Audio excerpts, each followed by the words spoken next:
Thank you so very much, folks, for the discussion. And those of you who are just joining us, we ask that you hit that share button for us so that as many people as possible will be part of this. That promises to be a very educative and informative discussion. Again, like we said, our topic, the Thomas Sankara assassination trial in Burkina Faso. To do all this, Edward will be answering the following questions. Who was Thomas Sankara? You might be thinking also why has the trial taken so long, and we would want to know also why is Sankara seen as such a hero. You will also ask the question, who killed Africa check what's it called, Edward? Che Guevara. Che Guevara. Thank you, Edward. Who killed Africa Che Guevara? We want to know. And I'm curious about this name, Edward. I'm just getting to know, and I'll be very honest here. And as well, what impact will the trial have? You want to know? Edward is here to give you all the answers to these very, very critical questions to inform you about the whole trial surrounding the death or the assassination of Thomas Sankara. Edward, let's get started. So, Thomas Sankara, who was he? Why is he so important in the history of Africa? Tell us. Thank you very much. Thomas Sankara was one of the most reverent pan-Africanist and anti-imperialist leaders Africa have ever had. He was a young man born in 1949. He died at the age of 37. Were he alive, Thomas Sankara would have been 71 by now. He took over the leadership of Burkina Faso in 1984. 3 years later, he was assassinated. Thomas Sankara was a military profession, but his profession was he was a military person. He had some of his military training in Burkina Faso, and he also did a huge military training in Madagascar. He also had some of his military training in Morocco. The man Thomas Sankara that we are seeing, he came into power through a coup d'etat, led by his friend Blaise Compaoré, who served the country from 1987 as a dictator until he was ousted by popular demonstration in 2004, just after the Ebola crisis in Sierra Leone and Liberia, or even within the Ebola crisis, because by then Ebola was not still history. So Thomas Sankara came into power in 1984, as I rightly stated, as a popularist. And that particular coup d'etat that brought him to power, ironically and interestingly, that coup d'etat was led by Blaise Compaoré, a man who led Burkina Faso as a dictator for over 27 years. That coup d'etat was led by Blaise Compaoré, because Thomas Sankara was already serving in 1983 as the prime minister of Burkina Faso. When he resigned from the government, accusing them of corruption, aligning with France, their overlord country, and sidelining with Africans to corrupt, embezzle, and mismanage the Burkina Faso or Burkinabe affairs. So he resigned from that government. But prior to that, he was also in governance in 1982. He was serving as the information minister of Burkina Faso. Because he was a patriotic citizen, he decided to resign from the government after accusing those in governance of corruption. He entertained the press, allowed the press to announce and write about everything they see and heard, either positive or negative about the government. He refused to drive into any government official vehicle. He rode on a bicycle from his home to the office where he was as a minister of information. He was seen as somebody who was an a sympathizer of the government, so he was forced to resign. And in his subsequent year, 1983, that was when he became a deputy prime minister, when he accused the government of corruption and decided to resign and even criticized them publicly. That same government hold him and put him behind bars.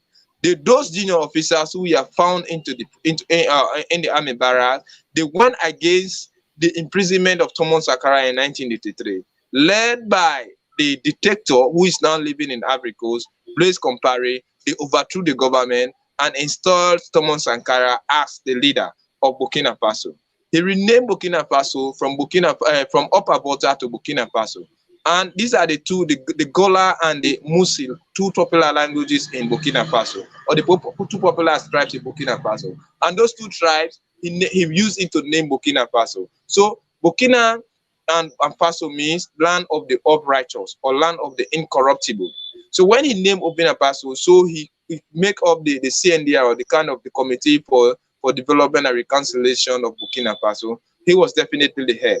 So he was seen as an anti-imperialist. When he came into power, he decided to delete France's relationship with Burkina Faso, accusing them of impoverishing the country and rendering the economy of the country into a status of non-recovery. Thomas Sankara also went ahead to ensure that he vaccinated about 7,000 of Burkinabés by then, who were actually suffering from malnutrition, mini-justice, and other things. When he took over power, education was only 2% in Burkina Faso. He raised it to 22%. He built schools. He encouraged forestation, because Burkina Faso is one of the Sahel regions that we have into West Africa. He encouraged forestation into the country. And he also empowered women. He brought women into governance and also asked women to continue attending, especially girls, even when they are found impregnated. So he encouraged the Burkinabés to depend on themselves, and also discouraged Burkina Faso from involving itself into any loan from the IMF, that is the International Monetary Fund. He claimed that he who gives you money controls you. So if they allow IMF to continue loaning or giving loan to Burkina Faso, it means that we have the automatic right to control it. So he discouraged that particular thing. However, he encouraged loaning from other international organizations, but on the status that Burkina Faso will not be found wanting, or it will not lead to the crippling of Burkina Faso. And being that Ivory Coast was so intertwined with France, he also discouraged Ivory Coast relationship with Burkina Faso, accusing them of allying with France to deteriorate the Burkina Faso's status. And he was seen like an anti-imperialist. He encouraged Burkinabés to diversify their economy, depend on themselves, encourage farming, agriculture, build pharmacies, build schools, and also disseminate decentralized development at the lower level. On another part, Thomas Sankara also came heavily on the Musi. The Musi are the largest tribe found into Burkina Faso, and these were people who believed in vendetta. Traditional, they believe in traditional way of dispensing justice. Women were seen as inferior people, and at the same time, no woman was learned to be seen or to see any justice into Burkina Faso. So Thomas Sankara discouraged that particular stage of allowing women to be relegated to the status of childbearing and household wife. He encouraged the tribal heads to ensure that every woman has every woman are given their own right. Then at the same time, whosoever that was seen violating the right of the women was not actually taken lightly. So those tribal authorities who we are given absolute right to have absolute autonomy over the women affairs, we are also discouraged. So they also went against him. So in short, this was an imperialist, an anti-imperialist person, and a pan-Africanist who wanted Africa to develop and to speak on the wider coverage. Thomas Sankara was seen as one of the outstanding pan-Africanists that Africa ever had. He was seen as Africa Che Guevara, and Che Guevara is somebody who was an Argentine by nationality, but he was the main architect of the Cuban nationalist movement that led to the Cuban Revolution, that also installed the like of Fidel Castro into power until to his brother. So he was well known to the Castro brother, Fidel Castro, and Raul Castro, who succeeded his brother Fidel Castro. So that is why, based on what Thomas Sankara did, they compare him to Che Guevara. And Che Guevara is somebody who architected the Cuban Revolution and also taught the like of, or he aligned with Fidel Castro and Raul Castro, who led Cuba to survival. So if Thomas Sankara were to remain alive, maybe Burkina Faso and a lot of other African countries would have been seen like the Cuba of Africa. So in brief, as we continue into the program, these are some of the basic important things that we know about Africa, Che Guevara or Thomas Sankara. He changed the name Burkina Faso to, up about that to Burkina Faso. And Burkina Faso means land of the honest people, land of the incorruptible. Thank you so very much. Edward Amara is the co-host here at Roundtable Africa, and he is also focused on Liberia, West African correspondent.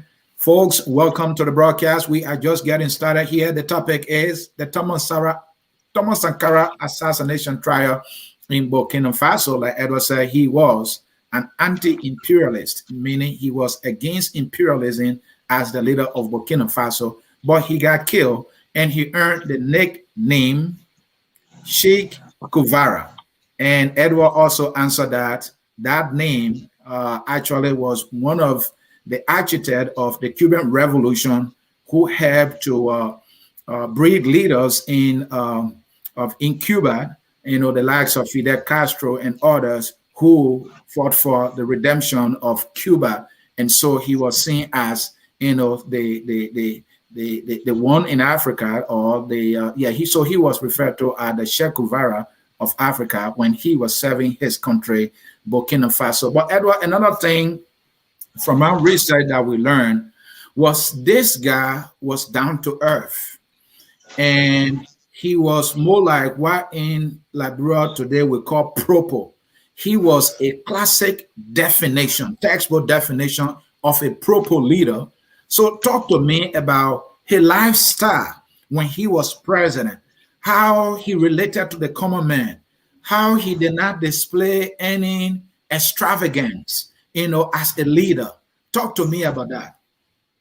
Thank you very much. Thomas Sankara was seen so peculiar in his leadership. He was just extraordinary, humble, or down to the earth.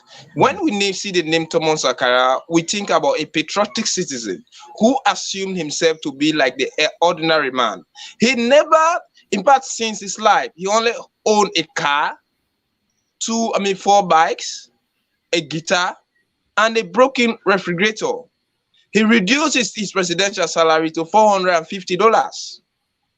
And at the same time, he encouraged all ministers to reduce their salary and make such investment into the government. He only had a car, 4 bikes, and few bodyguards employed. He never created any dichotomy between him or differences between him and the government. He was a patriotic citizen who was almost always seen jogging alone only with a pistol to protect himself. He was not like the kind of flamboyant, unthoughtful, greedy, and selfish African leaders as we have today, who will make their presidential convoy almost a 1 whole year salary for up to a bulk number of teachers in the country. He reduced the presidential convoy, and most of the vehicles that were owned by the government and some of those flights, he sold those things and reinvested the money into the economy of the country. He led popular movement into the country. He knew that Burkina Faso was an agrarian society, where we believe that agriculture could be the only means to sustain the life of the common people. He encouraged the work of agriculture. Interestingly, Thomas Sankara was in Madagascar when the government of Madagascar was overthrown by students and popular activists into the country, because Madagascar also was suffering another from a corrupt regime. And that was the time Thomas Sankara took into Madagascar for up to 3 years. So he saw it and learned everything about the revolution. He studied history about Africa. And because he witnessed the government overthrown into Madagascar, his military training into Madagascar was never limited to the one that he went for. Because they have extra military services. He was forced to what? To learn agriculture. So he studied agriculture as also his profession. When he came into Burkina Faso, he implemented those things. So he was down to earth, so common, a president with a bicycle, broken guitar, broken freezer, just a vehicle, and 4 bikes. He also encouraged his citizens, especially his wife, Marian Sankara, to see the nation as her own. Under him, women were protected. Thank you. On the Day of Women, or on the International Day of Celebrating Women, he encouraged African leaders to see women as their partners in development. He also discouraged the traditional mentality of handling our women affairs negatively. And that is why most of the traditional leaders, especially the Musi, who are most Fulani by nature, and at the same time, their principle is dominated in Islamic, where sometimes women are deprived of a certain right. He discouraged them and even reduced them to the state of paying them stipend and stripped them of their right of what? Piling pressure on women, and at the same time trying to discourage women for advocating for their right, at the same time not encouraging women to attend school. They think that women should just be relegated to the status of childbearing and a household wife. He discouraged those things. So Thomas Sankara was a down-to-heart lad. We have never seen or heard of any other African leader. Though we have Pan-Africanists like Jerry Rawlings, you think about Kwame Nkrumah, you think about Sekou Touré of Guinea, you think about this man, the man Kenneth Kaunda of Zambia. You have a lot of other Pan-Africanists who fought assiduously to see the emancipation of for African to be politically and economically independent from the shackles of colonialism, but yet they never live a simplistic life like that for Thomas Sankara. So in short, he was very peculiar figure who never displayed any differences between him and the government. So Thomas Sankara, that is why he was almost seen in the tracksuit, short pair, sometimes with a white shirt. With the exception of that, you may only see him in his military dress code, because that was what he was, a military by profession. But he was so disciplined. At the same time, he was a charismatic person. I think what he forgot was that he could not be always he could not be everywhere at the same time. Most of the time, when they had wanted to discourage or to make a revolution against him, wheresoever he was, he appeared. He would give speeches or pieces of talk that will solidify and pacify the situation. But he forgot little knowing that he could not be everywhere at the same time. That was why they assassinated him. And above all, he implemented austerity into Burkina Faso.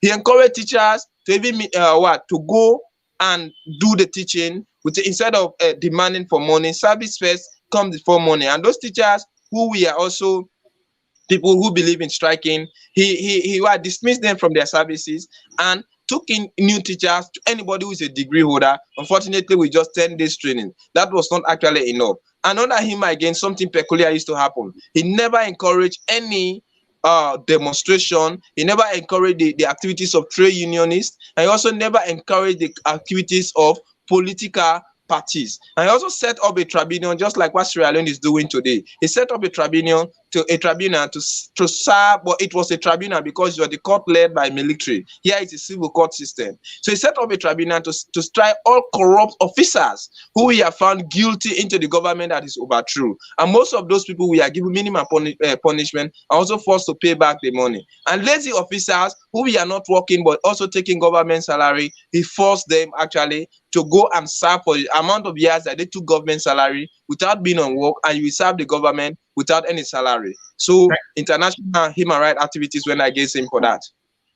Thank you. Again, folks, you are watching Roundtable Africa here, focus on Liberia. I'm answering CA, just asking the questions why our West African correspondent and co-host of Roundtable Africa, Mr. Edward Amara, is providing the answers for you to understand the very important issue about the whole of Africa. I can say the Thomas Sankara assassination trial, we understand that is ongoing in Burkina Faso.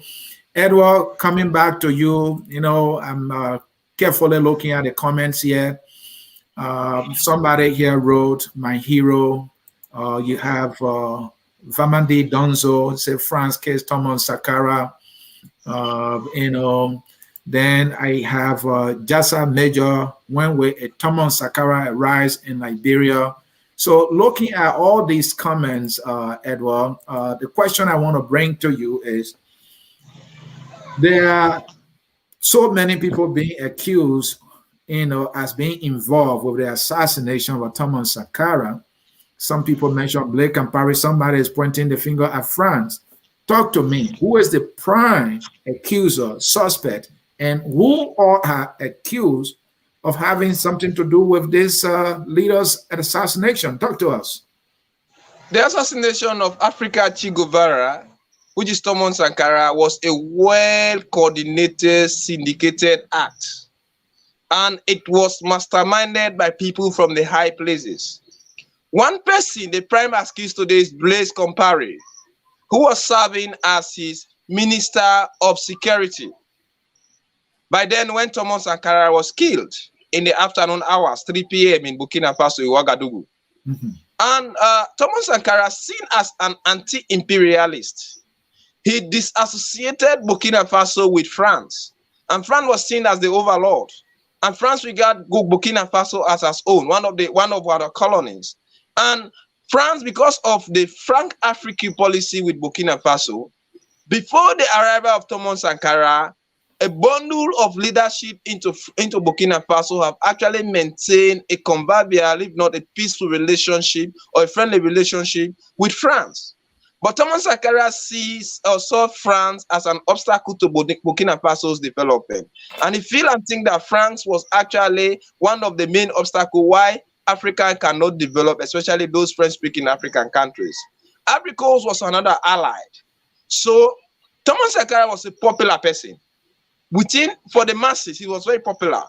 But for those ruling elite, the educated, the corrupt, the well-placed merchant into Burkina Faso, the traditional people whom he came and fell on heavily, they actually went against Thomas Sankara. In the first place, you watch at the ruling elite.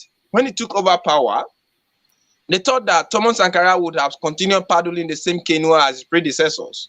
Unfortunately, the man who was a popularist among his own people, and even since among some section of the military, they view him, he became a peculiar figure. First, he fell on those who we have found corrupt into Burkina Faso. As I said initially, set up a tribunal. So when you are fighting corruption, corruption will fight back. So those who are well placed, they still maintain connection with France. So alone in the company of France, that was why Marian Sankara accused France of being the masterminder or people responsible for the downfall of Thomas Sankara and his unfortunate assassination, which could be actually tomorrow on the 15th, and it could fall on the 15th. That is on Friday. That would be the 35 years of Thomas Sankara there. He was assassinated on the 15th of October 1987. So when he went against him, people accused the traditional leaders of having helped the military. And the military, on the other hand, France went through the like of Blaise Compaoré. He was his comrade from the army. Train bases, they all went together into the same school. They well know themselves.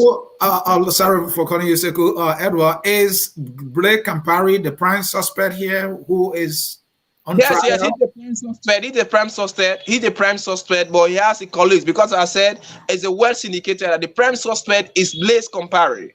But he was supported by France and the political elites, well-placed people who were in Burkina Faso by then and who are still alive, and also some of the disgruntled section of the army who Thomas Sankara never sympathized, because some of them think that they came to rule the economy.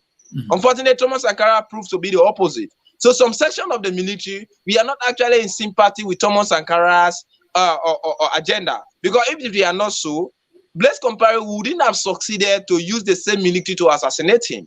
Those who, up to 14 others, were killed in the company of Thomas Sankara. Most of those who attended the meeting to him, who we are suspected to be his loyalists, including some of his bike riders, the drivers, and even those who went to deliver letters, we are definitely assassinated because they saw them as a sympathizer, if not apologies of Thomas Sankara's mentality. And even the traditional leaders, these are the Musis and the Gov. They are one of the two largest speaking tribes into Burkina Faso. And Burkina Faso is named after them. It means the land of the incorrupt. When it came, because of their traditional perceptions, their mentality, Thomas Sankara relegated their position and forced them to relinquish most of their power, and even asked them to allow women to attend school, whether they are pregnant or not, and women should be competitive as men. So all of those things, we are against those backgrounds. So France, Blaise Compaoré, section of the army, the traditional rulers, actually led this assassination of Thomas Sankara. But the prime suspect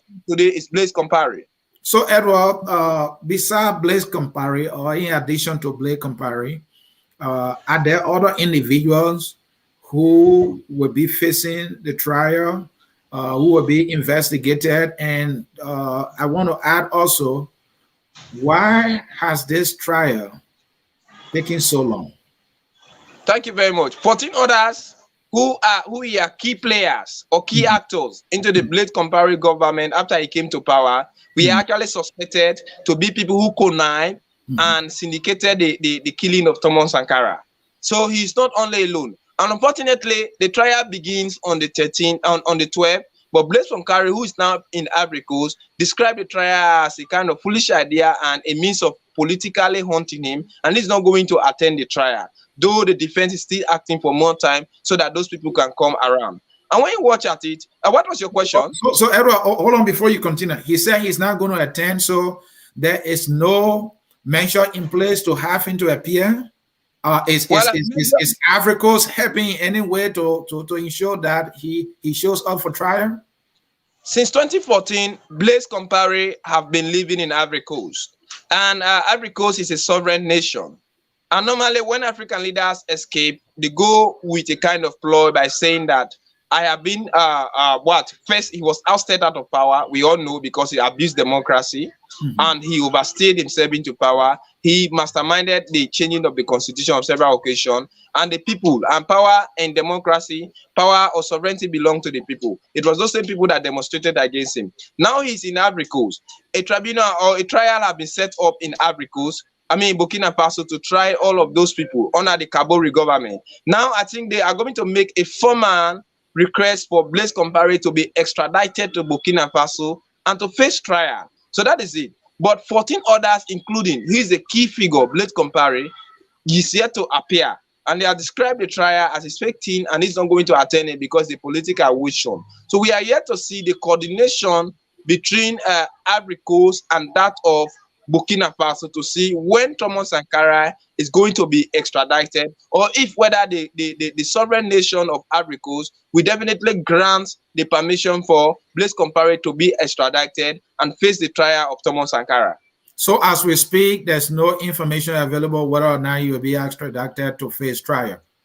No, as we speak, there is no information, but Burkina Faso is putting herself into place, and they're going to make a formal or appeal for him to be extradited. And that we are going to see how the government of Ouattara is going to respond to these things. And you watch out, Alassane Ouattara is also sitting another time bomb, and we know all how what Ivory Coast is also facing. And we are seeing Blaise Compaoré in Ivory Coast. Thomas Sankara trial now is ongoing. Maybe to safeguard himself, who knows, he may turn him over, just like what happens between Sierra Leone and Nigeria when they wanted to get Castillo out of Nigeria. So that's Liberia and Nigeria, not Sierra Leone. Yes. Like between Nigeria and Liberia, and subsequently he was transferred to Sierra Leone. So we are going to see these things like that, because it's kind of criminal offense that is being leveled against him.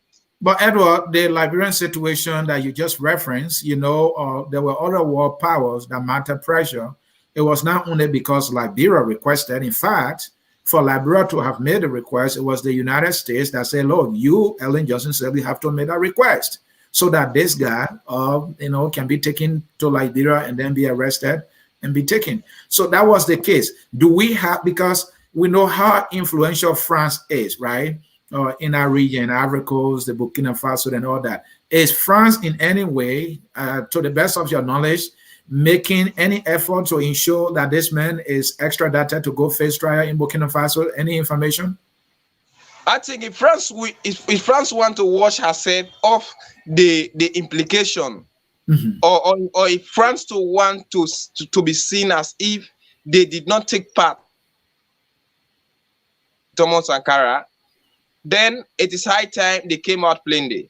Because in the first place, the court of Burkina Faso have requested France to release the documents that have everything to do with the planning, assassination of Thomas Sankara. France has the document. Up to now, Burkina Faso as a government is yet to lay hand on it. And France is not willing to give the document, isn't it? France is not willing, because had France been willing, the document would have been tendered over for quite a long time. But now France is also seen as a key suspect into Thomas Sankara's death. So Burkina Faso is demanding for those documents. And we are watching that the relationship between Ivory Coast and Burkina Faso also watch it. You kind of let it is multilateral relationship, and the one also between Ivory Coast and France, and that of France and Burkina Faso. And you also watch at Blaise Compaoré as a person. Maybe if Blaise Compaoré had maximum support from France, he would have been in France. But because of the long stay into power, some of his relationship with France were also corrupted. And because of one or two things, he never chose to go into France to protect himself. He's now today in Ivory Coast. And I think with Ouattara in power, he has a very good relationship with Alassane Ouattara. Maybe Alassane Ouattara wouldn't have been into power up to now. If another person would have succeeded, like Koulibaly, who was his prime minister, I do not know the strong relationship between the dead Koulibaly and Ouattara by now, and Compaoré, who is now in Ivory Coast. But I think Ouattara and Compaoré are bosom friends. Maybe some amount of familiarity may prevent him presenting comparable now, but Ouattara will never remain into power in Ivory Coast. And if you keep holding on Blaise Compaoré, it will set up of a thing. Then you said something very important. There was a willingness behind America enforcing orders owned by Nigeria to release Charles Taylor to Liberia, and subsequently Charles Taylor taken into Sierra Leone, and he was subsequently transferred to Holland, The Hague, for trials. Unfortunately, there is no absolute willingness from France to release the document of Thomas Sankara's assassination, because France is already an implicated country. And I believed beyond reasonable doubt that Burkina Faso also have certain authentic documents backing the fact that France participated into the assassination of Thomas Sankara because he was an anti-imperialist. So France may not want to rush to release the document so that the two ideas may not collaborate. So we are seeing the time of it's going to be like a well thing that is going to be dragged for quite a long time, and the family are also demanding. So it's not going to be. But definitely, I am convinced that France may release those documents, and Ivory Coast may be compelled to release Blaise Compaoré, let him face the music. Well, Edward, thank you there again, folks. You are watching Roundtable Africa here at Focus on Liberia. Roundtable Africa is our program when we discuss the issues of Africa in today's edition, the Thomas Sankara assassination trial in Burkina Faso. I have with me Edward Amara, co-host of this program, Roundtable Africa, and he is Focus on Liberia West African correspondent. The host, Mr. Sekou Keller, is not in today, so I'm here trying to fit in to ask the question why this brilliant Liberian, for someone who don't know, is providing all the necessary analysis and answers. Let's talk about the obvious complications. And before I give you that question, let me bring into picture again so you will get where I'm going with this.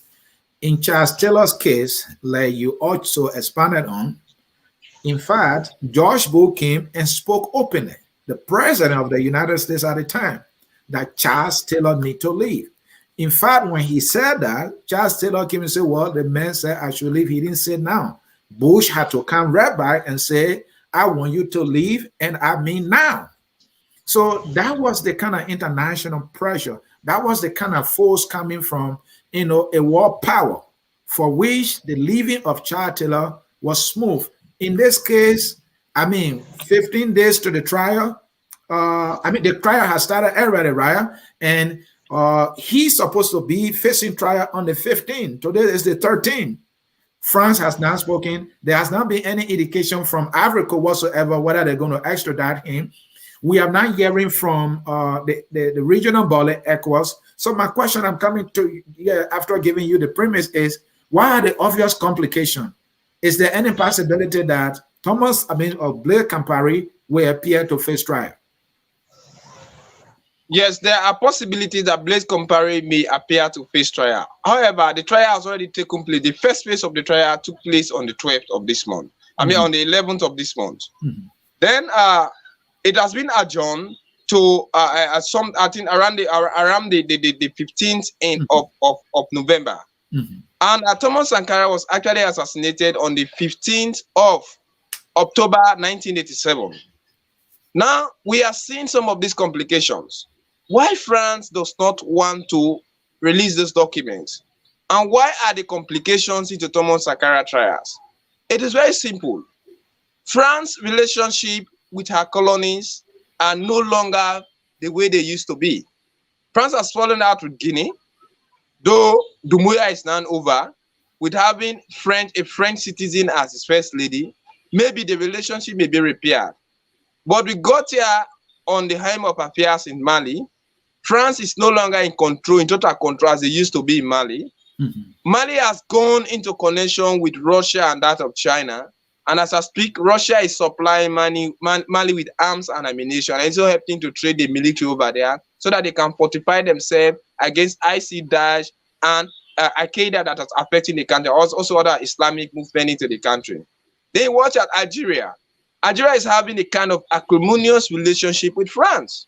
In fact, some time ago, Algeria even banned any France plane moving over Algiers. Then Tunisia has also fallen out with France over accusation of meddling into their political affairs. Now, the Blaise Compaoré issue that happened 34 years ago have shown up. Out of a lot of pressure on the Kabul government, he has finally decided to put Blaise Compaoré and 14 others accused of the assassination of Thomas Sankara on trial.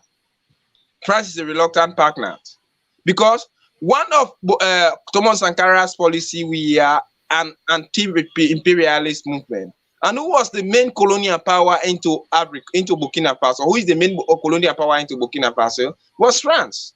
So France was seen as the losing end. Thomas Sankara continued his leadership. In 3 years' time, that man did certain development like the late John Magufuli did. Maybe John Magufuli is a clear picture of Thomas Sankara. John Magufuli could be the clear picture of the like of Kwame Nkrumah. He could be the clear picture of the like of Gaddafi, who although masterminded a lot of things when you watch at the positive and negative part of it. But there are certain things he did to unify Africa. So France saw Thomas Sankara as a brain. He will be the brain behind all other colonies emanating themselves or even freeing themselves from the yokes or shackles of corruption and also intimidation and continuing presence of France. Are you trying to suggest that France was somehow threatened by Thomas Sankara's leadership, that they would not have had any grave or control on the African nation? Absolutely. In fact, France was threatened by Thomas Sankara's president. He was an orator and a charismatic speaker, and he was well educated, and he was familiar with the politics, with the politics of France, and he knew the agenda, if not the policy, that France can easily be driven out of Burkina Faso. In 3 years' time, without any foreign funding, he established Burkina Faso on this trajectory of development. And he ensured that Burkina Faso never loaned anything. And even those other people that they loan money from, it was on a minimal basis that have nothing to do with France. So he re-established that faith into African countries that, with or without foreign support, Africans can survive. Because African countries thought that without their economy being donor-driven, they would definitely not survive. So he came as a brain. He was like an etiquette that may not only help French-speaking African countries, but it may also even the both Lusophone countries, those Portuguese-speaking countries, even those British-speaking countries. That was why he was seen as a Pan-Africanist. He was seen as the voice of Africa. He was seen as a unifier. He was seen as one of those who are set to liberate Africa. So France felt threatened. France felt that Thomas Sankara continuous leadership will discourage other Africans to continue their transaction. That is why even the cipher that they normally use would have been threatened. So all of those things, those CFA, we are all have been threatened, and France wouldn't have continued to maintain her continuous presence and dominance into French-speaking West Africa countries. So it was just seen as an obstacle. So they had little or no option rather than to mastermind his killing and use a close comrade, Blaise Compaoré, to do the assassination. Thank you. Folks, you can't get it any other place all of them focus on Liberia, on Roundtable Africa, concerning the issues of Africa. We will take a very short break. When we come back, we want to know, what is Burkina Faso hoping to achieve with the trial in terms of unification, in terms of reconciliation? What are they trying to achieve? And also, we'll bring in your comments. So stay tuned, and Edward will answer your questions and respond to your comments for those of you who are commenting. A short break, and we will be right back. Don't go anywhere. At Focus on Liberia, we discuss everything Liberia, from education to politics, arts and culture, entertainment, agriculture, history, religion, family, and technology. Focus on Liberia uncovers and showcases the best of Liberia and shows the world the truth about Liberia. We educate, elevate, and promote all things Liberia. We conduct interviews, panel discussions, debates, and more. Tune in to Focus on Liberia on Facebook and YouTube and be a part of the stories that make up the news. This is Focus on Liberia, and I am Dennis Jah.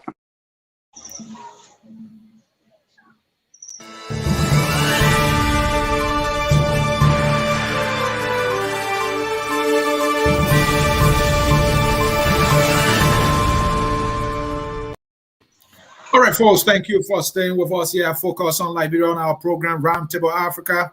I am sitting in for Sekou Keller, who cannot be in here today. Of course, this is Roundtable Africa, and our topic, again, the Thomas Sankara assassination in Burkina Faso.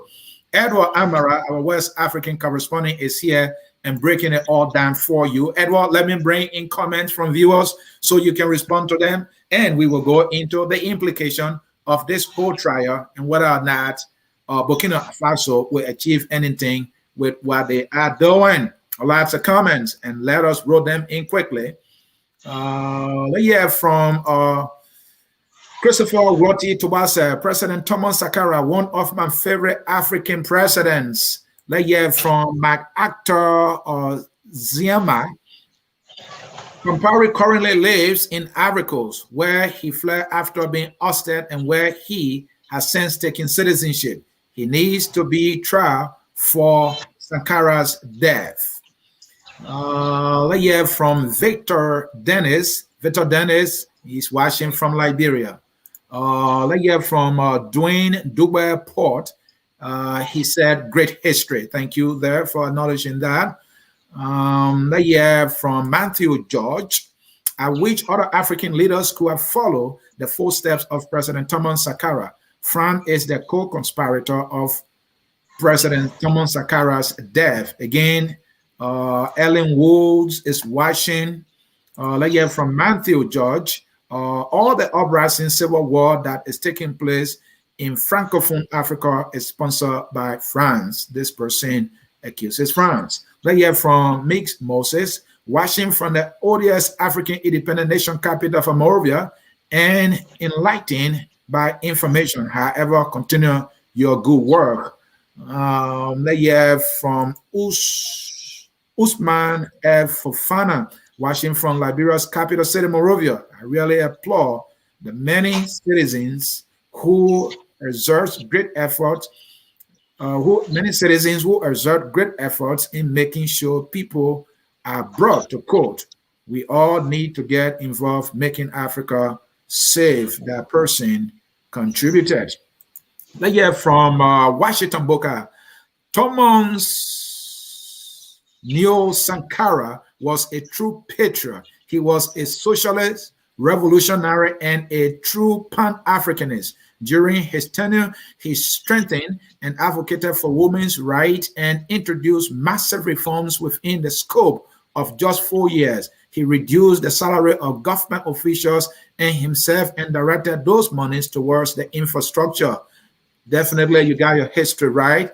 He did. He was a practical president, I would say, not the one that we have that is riding millions of dollar cars. That is unfortunate. Usman, again, we are strongly praying for our own to come. One day, we will have a kind-hearted leader who will be willing to prosecute war criminals. I like that one. Let's hear from Man here. Wufwe Boyen was instrumental in the assassination of Thomas Sankara. Another person is being accused. Edward, so I hope you're taking note there. Christopher again, Burkina Faso should prosecute Prince Johnson and Charles Taylor also. Charlie is in trouble. Prince Johnson is another coward who is running away from justice. Let's hear from Matthew George again. Prince Johnson should be apprehended as well. He was involved in the killing of former President Thomas Sankara of Burkina Faso. Edward, you got your hands full here to do some analysis. Let's hear also from Boka again. Boka is basically answering your guest, seems to be knowledgeable student of African history and contemporary politics. His assertion about Thomas Sankara are all in place. Indeed, he was a true patriot and a Pan-Africanist. The continent has lost a true son. What a better way to put it. Let's hear from Blamo. We all should be blamed because we allowed the West to kill our hero. Oh, do you really want to believe that you share in the death of Thomas Sankara, including you, Blamo? What role did you play? Come on. I disagree. That's just me. Edward? Comments there from our viewers. No, there's this one. I want to bring my actor again. The sad truth, the Western powers are killing our heroes in Africa. And Edward, I want you to talk about this. Why is it that we Africans always accusing the white man of being responsible for killing some of our leaders we see as great leaders? And some is true too, but that is your question. You are doing the analysis and answering the questions. I know what's his name? Our godfather of Africa, Gaddafi. I mean, it was upon Obama's instruction that he was killed, and something I hold against Obama today. Go ahead. Yeah, thank you very much. I think we watch at our historical factors, and you also watch our historical connection with the foreign powers, especially the Western world. Africa always accused the Western world of leading the assassination, if not leading the killing of most of our prominent leaders who may seek reformation.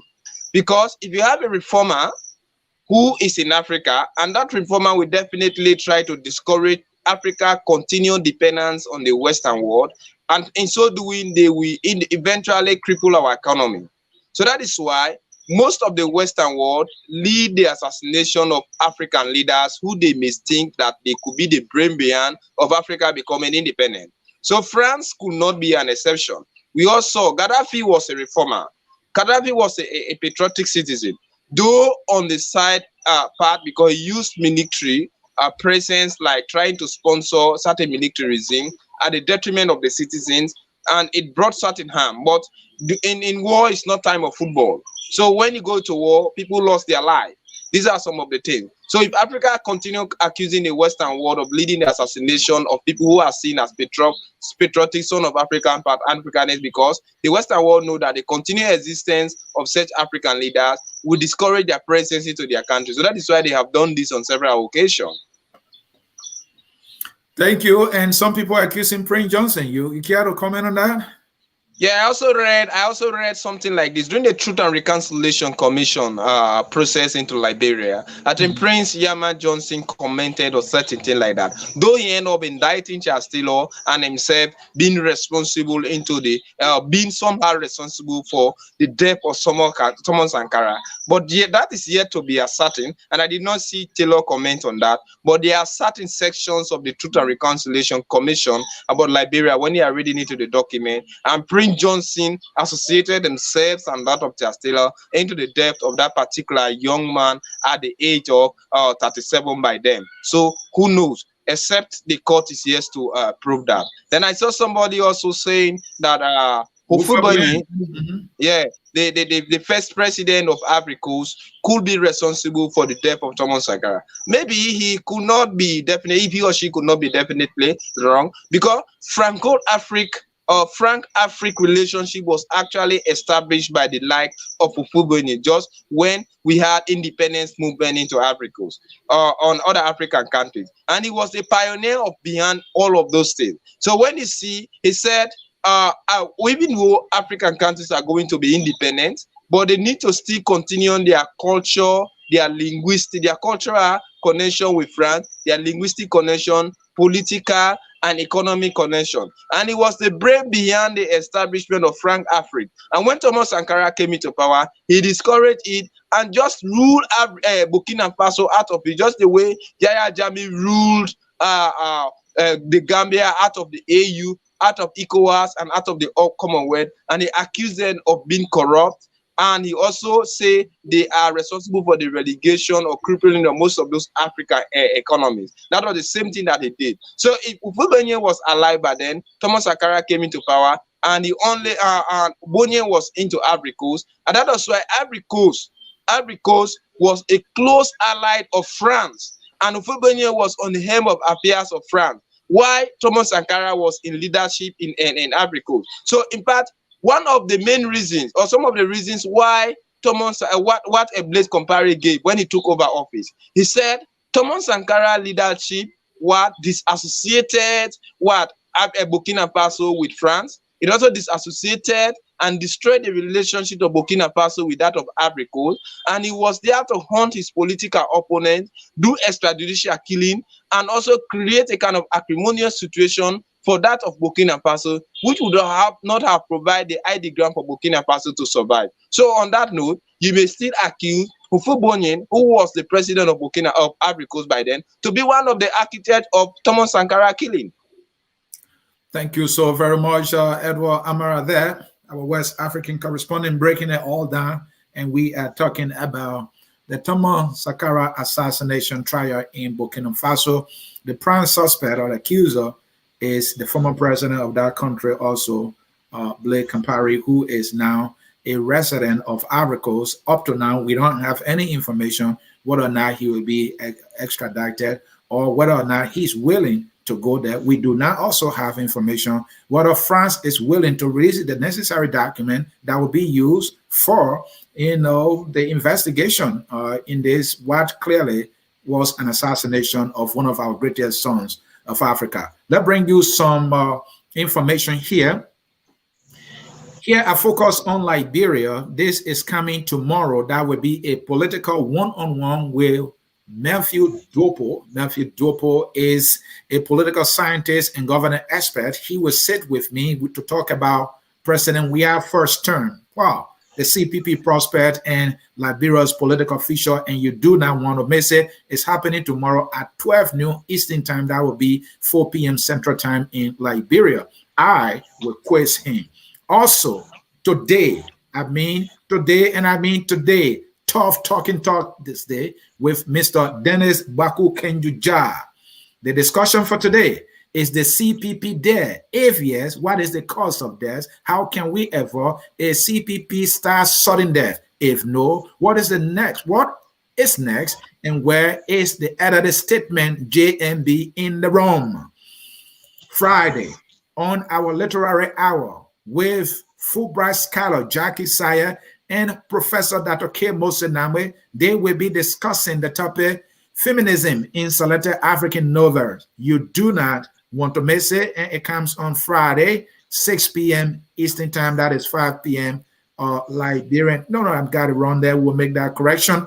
Also, Team Tiawon Gonglo is running to be president of Liberia. This Saturday, Team Gonglo will sit with Dennis Jah at 12 p.m. Eastern time, 4 p.m. GMT. You do not want to miss it. Also, he became popularly known in Liberia as General Board Naked, but his name is Evangelist Joshua Mayton Blai.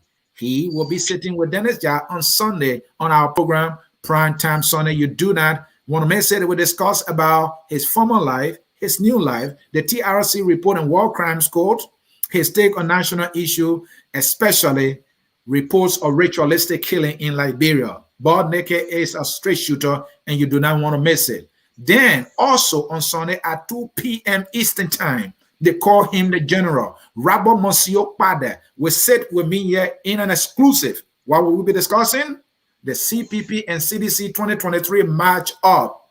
My question will be biting, but Monsieur is not lazy intellectually. he will be prepared to provide the answers. Edward, time is caught up with us. I don't want to stop, but we have to go because next Wednesday, there will be another exciting topic. This is what I want you to conclude with. What is Burkina Faso hoping to achieve with this trial, with this investigation? Go for it. Thank you. Burkina Faso, we have a lot after this trial concluded.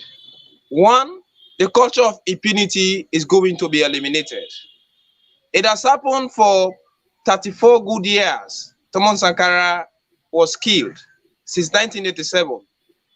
And now we are seeing a trial commence. And we believe that the family also who lost their son and the nation who held Thomas Sankara in high esteem, the African countries who supported his ideology will be satisfied. And I think if Thomas Sankara, those who killed Thomas Sankara can be brought to book and persecuted at the end of the day, the culture of impunity is going to come to an end in Burkina Faso. And if there's any other leader who may feel or think that you want to continue masterminding the depth of opponents, when you are out of power, you are definitely going to be brought to book.